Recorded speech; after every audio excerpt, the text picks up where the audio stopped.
Vous en avez assez de répéter le verbe dire à toutes les sauces.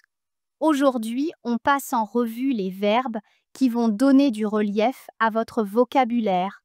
Commençons par ceux qui relèvent des déclarations et des annonces.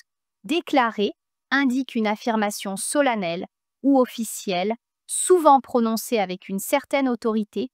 Annoncer met l'accent sur la nouveauté d'une information. C'est le moment où l'on apprend une nouvelle importante ou inattendue. Proclamer a un aspect officiel et implique un message à grande échelle, exprimé avec conviction. Notifier contient aussi cette idée de message officiel, puisqu'il est souvent question d'un document ou d'avis formel. Passons ensuite aux verbes qui tournent autour de la notion de certitude. Affirmer exprime la confiance dans ses propos. Assurer va encore plus loin en garantissant la validité de ce qui est dit.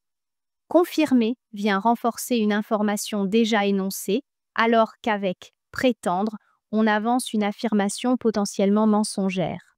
Poursuivons avec les verbes liés à la précision et à la clarification.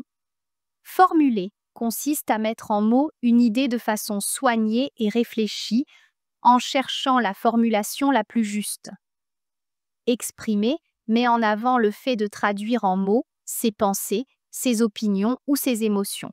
Préciser apporte des détails pour clarifier ou nuancer ce qui a déjà été dit. Souligner revient à mettre en évidence un point que l'on juge essentiel. Mentionner signifie évoquer brièvement un sujet sans s'y attarder. Indiquer signifie signaler une information, parfois de façon concise ou technique. Observer suppose une remarque après une analyse ou une réflexion, comme si l'on prenait un peu de recul pour commenter la situation.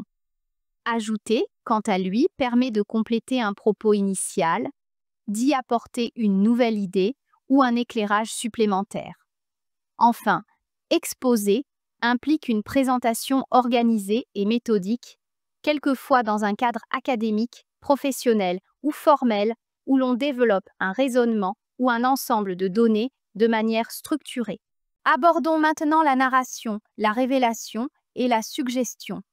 Rapporter signifie relayer une information ou des propos entendus, souvent en citant la source, comme un journaliste qui rapporte des faits ou des témoignages.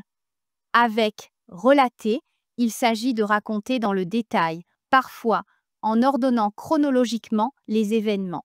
Révéler revient à divulguer quelque chose d'inconnu ou de tenu secret jusqu'alors, alors que confier met l'accent sur le caractère personnel ou sensible d'une information que l'on partage à quelqu'un en qui l'on a confiance. Suggérer est une manière d'avancer une idée ou une proposition sans l'imposer, laissant ainsi la liberté à l'autre de l'accepter ou non. Insinuer va dans un sens plus indirect et parfois soupçonneux, en laissant planer une idée ou un doute sans l'énoncer clairement. Passons au verbe qui exprime la réaction et l'émotion forte. Répliquer correspond à une réponse vive ou immédiate, souvent pour se défendre ou contester un propos. Rétorquer s'en rapproche, mais insiste davantage sur la contradiction en renvoyant l'interlocuteur à une erreur ou à un manque de fondement dans ses propos. Enfin, s'exclamer et clamer traduisent une forte émotion ou une intensité particulière. S'exclamer peut marquer la surprise, la joie ou l'indignation, alors que clamer ajoute la notion de proclamation comme si l'on affirmait haut et fort une conviction. Terminons avec les verbes murmurer et chuchoter qui évoquent un niveau sonore très bas pour dire quelque chose presque à l'oreille, soit par discrétion, soit par volonté d'intimité. On murmure doucement pour apaiser ou rassurer et on chuchote pour garder un secret ou ne pas être entendu des autres. L'utilisation de ces verbes vous permettra non seulement d'éviter la répétition du verbe dire, mais aussi de mieux traduire votre pensée et de donner plus de force à vos propos.